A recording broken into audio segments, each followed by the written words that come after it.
तो स्वागत है आप सभी का आपके अपने परिवार यूट्यूब चैनल एग्जामिनेट क्लासेस में। आज हम RRB NTPC ALP group D में जितना भी मेंसुरेशन का क्वेश्चन पूछा गया उसमें जो भी रेक्टेंगल का क्वेश्चन है उसको आज हम देखेंगे, उसको सॉल्यूशन करेंगे और शॉर्ट ट्रिक से करेंगे और थोड़ा प्रॉपर्टीज भी रेक्टेंगल का देखेंगे। ठीक है, कहा कि पी वाई क्यू लगाने से पहले अगर आप रेक्टेंगल के बारे में नहीं समझेंगे तो आपको क्वेश्चन समझ में नहीं आएगा, सॉल्यूशन कैसे हो गया समझ में नहीं आएगा। इसलिए पी वाई क्यू लगाने से पहले आपको रोम्बस रेक्टेंगल क्या होता है इसके बारे में आपको समझना जरूरी है। तो चलिए पहले समझते हैं रेक्टेंगल। तो चलिए रेक्टेंगल के बारे में समझते हैं। तो रेक्टेंगल मान लेते हैं कि इसका ए नाम है, इसका बी है, इसका सी है और इसका डी है।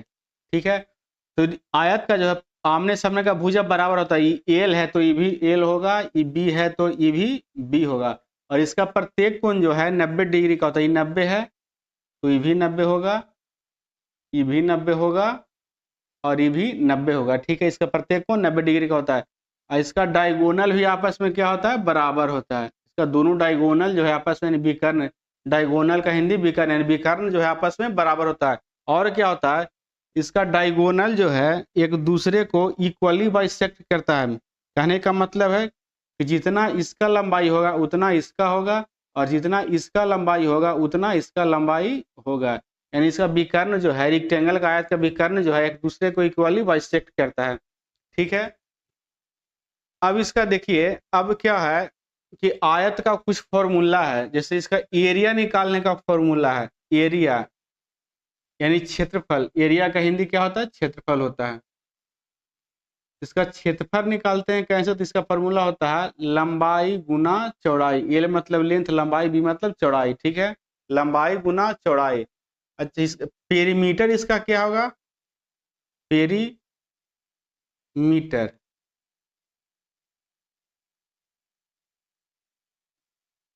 पेरीमीटर का हिंदी परिमाप। तो परिमाप होता है 2 इंटू एल प्लस बी, यानी 2 गुना लंबाई प्लस चौड़ाई। ठीक है, और इसका डायगोनल कैसे निकालते हैं, विकर्ण कैसे निकालते हैं, DIAGONAL। डायगोनल का मतलब विकर्ण। इसका विकर्ण कैसे निकालते हैं, कभी क्वेश्चन पूछता है कि विकर्ण इसका कैसे निकालिएगा, तो इसको देखिए under root L square plus B square. एक विकर्ण को निकालेंगे तो दूसरा भी दोनों सेम होता है तो उतना ही होगा। ठीक है, अब इतना चीज देख लिए और कुछ इसका प्रॉपर्टीज बच्चा नहीं। चलिए ठीक है, इतना ही प्रॉपर्टीज में है। इतना प्रॉपर्टी अगर आप समझ जाते हैं तो इसमें सब कोई क्वेश्चन छूटने वाला नहीं है। तो चलिए आज का पहला क्वेश्चन करते हैं। एक आयत की लंबाई इसकी चौड़ाई से 2 गुनी है। आयत की लंबाई जो है चौड़ाई से 2 गुनी है। अगर हम बी को 1 मानते हैं तो एल कितना हो जाएगा, 2 हो जाएगा। जैसे मान इसको अगर हम चौड़ाई को 1 मानेंगे, चौड़ाई को अगर 1 मानेंगे तो लंबाई कितना हो जाएगा, 2 हो जाएगा। क्वेश्चन में कह रहा है कि चौड़ाई से लंबाई क्या है, 2 गुनी है। ठीक है, तो कह रहा है और इसका परिमाप जो है 48 है। परिमाप का फॉर्मूला क्या बता है, 2 इंटू एल प्लस बी। परिमाप का formula 2 into L plus B. परिमाप कितना है तो 48 है। तो यहाँ से एल प्लस बी कितना हो जाएगा तो 24 हो जाएगा। ठीक है, और एल की जगह कितना है, एल की जगह 2 है, बी की जगह 1 है, तो एल की जगह 2 रखेंगे और बी की जगह 1 रखेंगे। ये दोनों गुना नहीं होगा, ठीक ना, ये हम माने हैं, ये क्वेश्चन में फॉर्मूला में है, क्वेश्चन में है, दोनों गुना नहीं होगा। यानी कि दोनों को गुना कर दीजिएगा तो गलत हो जाएगा। अब 2 एल की जगह 2 रखे, बी की जगह 1 है, तो 2 प्लस 1 बराबर कितना हो जाएगा, तो 2 जाके इधर भागा पड़ेगा 48 में, तो कितना हो जाएगा 24 हो जाएगा। तो यहाँ 2 1 कितना हुआ, 3 यूनिट का मान कितना है 24 है, तो 1 यूनिट का मान आ जाएगा 8 हमारा। ठीक है, अब क्या पूछ रहा है, पूछ रहा है कि आयत का क्षेत्रफल क्या होगा। तो देखिए क्षेत्रफल क्या होता है, लंबाई गुना चौड़ाई। तो 1 यूनिट का मान 8 है तो एल का मान 2 है, तो 2 यूनिट का मान कितना हो जाएगा 16। 1 यूनिट का मान 8 है और बी 1 है तो 1 यूनिट का मान कितना हो जाएगा 8 है। और एरिया क्या होता है, लंबाई गुना चौड़ाई, तो एरिया हो जाएगा, एरिया बराबर 16 गुना 8। 16 8 28 से 128 सेंटीमीटर स्क्वायर हमारा करेक्ट आंसर। एक आयत का क्षेत्रफल 300 स्क्वायर सेंटीमीटर है और उसका विकर्ण की लंबाई 5 सेंटीमीटर है। तो आयत के विकर्ण निकालने का फॉर्मूला क्या बताए हैं, आयत का विकर्ण निकालने का फॉर्मूला क्या बताए हैं, under root L square plus B square. इसका वैल्यू कितना क्वेश्चन में दिया है? 5 दिया है। अगर दोनों तरफ हम स्क्वायर करेंगे तो L square plus B square का फॉर्मूला क्या हो जाएगा? 25 हो जाएगा। ठीक है, अब यहाँ से देखिए एल स्क्वायर बी स्क्वायर को हम कैसे लिख सकते हैं? इसको लिख सकते हैं एल प्लस बी के the whole square minus 2 into L plus B बराबर कितना हो गया? 25 है। बराबर कितना है? 25 है। अच्छा, एल प्लस बी क्या होता है? आयत का क्षेत्रफल क्या होता है? लंबाई गुना चौड़ाई, एल इंटू बी। तो एल इंटू बी क्वेश्चन में कितना है? तो एल इंटू बी क्वेश्चन में 300 है। तो एल इंटू बी के जगह हम यहाँ से 300 रखेंगे, यहाँ गुना 2 है, 3 दूनी 600। 600 इधर माइनस में है, उस तरफ जाएगा तो प्लस में होगा, यानी एल प्लस बी के दी होल बराबर कितना हो जाएगा? 625 हो जाएगा। तो एल प्लस बी यहाँ से कितना आ जाएगा? तो इसका स्क्वायर रूट निकालेगा तो आ जाएगा 25। अब देखिए पूछ रहा है परिमाप क्या हुआ? तो परिमाप क्या होता है? 2 इंटू एल प्लस बी। परिमाप होता है 2 इंटू एल प्लस बी। इसमें अगर 2 से हम गुना कर देते हैं तो हमारा परिमाप निकल जाएगा 50। करेक्ट आंसर है, जो कि ऑप्शन ए में है। एक हॉल का फर्श आयताकार है, इसकी लंबाई 30 मीटर और चौड़ाई 24 मीटर है। इसे ढकने के लिए 6x4 के कितने टाइल्स की आवश्यकता होगी? ऐसा क्वेश्चन जब भी आए तो जो फर्श है या हॉल कुछ भी है उसका क्षेत्रफल निकाल लेंगे और जो टाइल्स का साइज दिया है उसका क्षेत्रफल निकाल लेंगे और दोनों को भाग दे देंगे तो हमारा आंसर आ जाएगा। तो फर्श का क्षेत्रफल कितना है? 30 गुना 24, लंबाई गुना चौड़ाई हो गया। और टाइल्स का कितना है? 6x4 है, तो 6 गुना 4, यानी 6 चौको 24 से कट जाएगा, यानी 30 हमारा करेक्ट आंसर है, जो कि ऑप्शन डी में है। अगर आपको अच्छा लग रहा है तो हमारे चैनल एग्जामिनर क्लासेस को लाइक शेयर और सब्सक्राइब जरूर कर लीजिए। अगला क्वेश्चन है, एक आयताकार आंगन 18 मीटर और 72 सेंटीमीटर। देखिए 18 मीटर है तो एक यहाँ मीटर में, यहाँ सेंटीमीटर में है।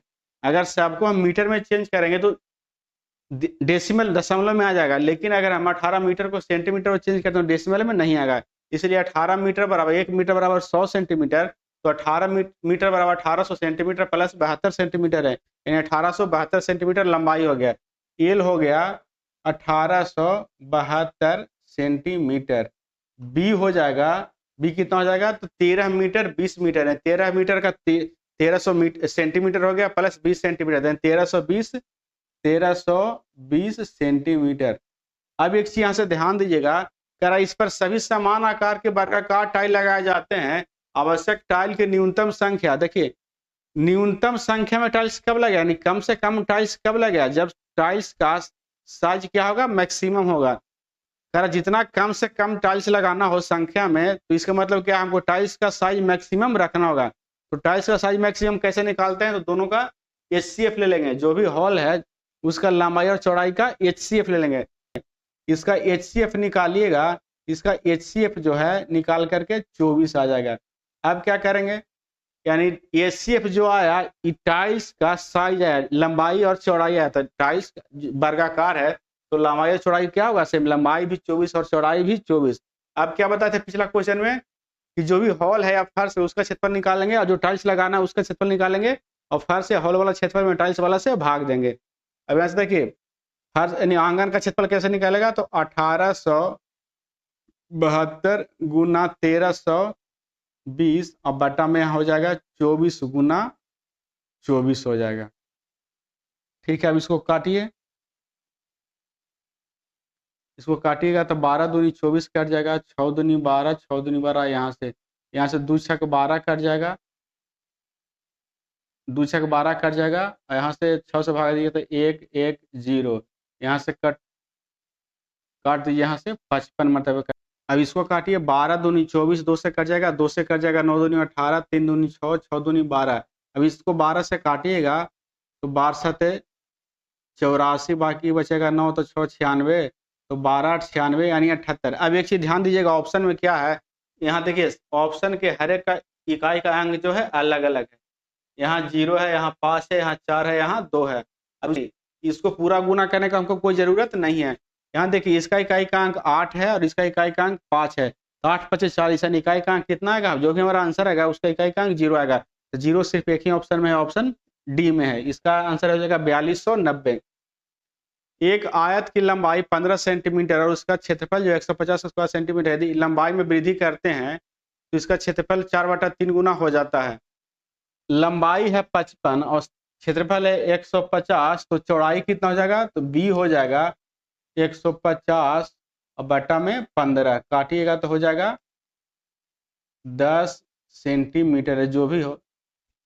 अब क्या करें, इसका क्षेत्र नया, अगर लंबाई में वृद्धि करते हैं तो लंबाई 15 है, 15 से मान लेते हैं हम बढ़ा करके x कर देते हैं, x बढ़ाते हैं 15 में और गुना चौड़ाई कितना है? 10 है। तो नया जो क्षेत्रफल है वो क्या हो जाता है? तो 150 का 4/3 गुना हो जाता है, तो 3 से कट जाएगा यहाँ से 50, यहाँ बचा कितना? तो 2। अब यहाँ से 1 0 से 1 0 कट गया, यानी नया लंबाई कितना हो गया? 15 प्लस 1 का मान कितना आ गया? 20। नया लंबाई कितना हो गया? तो 20 आ गया। आप कह रहा है कि तो नए बने आयत का क्षेत्रफल ज्ञात कीजिए, तो नया आयत का क्षेत्रफल क्या होगा? लंबाई गुना चौड़ाई। तो नया लंबाई कितना है? 15 प्लस 1 का वैल्यू कितना है? तो 20 है और चौड़ाई 10 है, तो 20 दहाँ को 200 हमारा करेक्ट आंसर है। तो नए बने आयत का क्षेत्रफल ज्ञात कीजिए।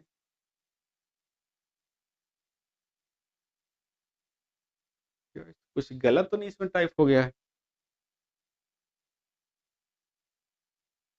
नहीं, पेरीमीटर है यहाँ, गलत, यहाँ पेरीमीटर है, पेरीमीटर निकालना है। वही तो, नया क्षेत्रफल तो क्वेश्चन में दिया ही है, यहाँ पेरीमीटर निकालना है। तो नया पेरीमीटर क्या होता है? 2 इंटू एल प्लस बी होगा, फॉर्मूला होता है 2 इंटू एल प्लस बी।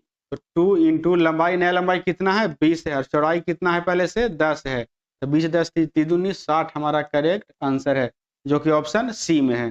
ठीक है, अगला क्वेश्चन देखिए, आज का लास्ट क्वेश्चन ही है। जो भी इसका रेक्टेंगल का क्वेश्चन बाकी रह जाएगा उसको कल हम नेक्स्ट वीडियो में कराएंगे। आज 6 क्वेश्चन करवाए हैं, लास्ट क्वेश्चन है। एक 22 मीटर लंबे और 14 मीटर चौड़े खेत में, तो खेत जो है 22 मीटर लंबा है और 14 मीटर चौड़ा है, मान ले, तो इसका मतलब ये आयताकार है।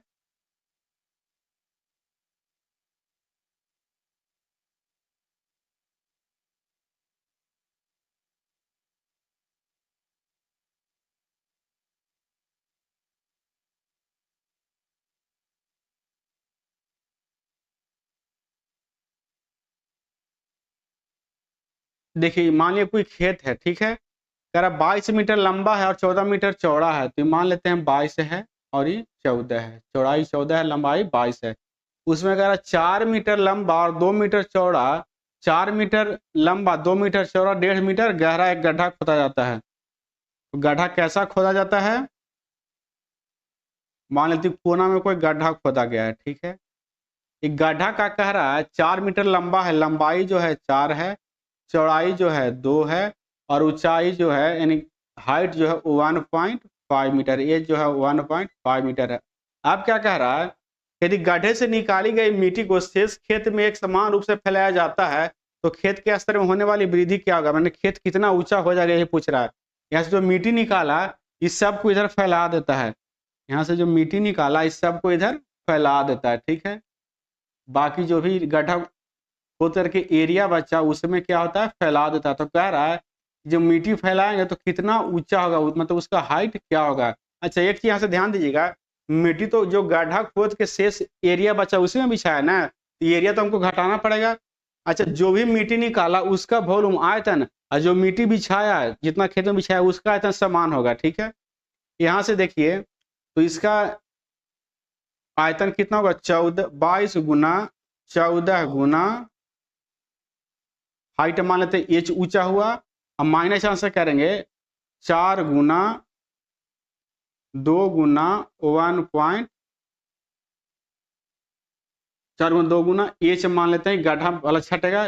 गड्ढा के अगर गड्ढा नहीं होता तो वहां पे मिट्टी बिछता ना, लेकिन गड्ढा है तो वहां से छट जाएगा, ठीक है। बराबर कितना हो जाएगा गड्ढा का वॉल्यूम? तो 4 गुना 2 गुना 1.5 हो जाएगा, 4 गुना 2 गुना 1.5।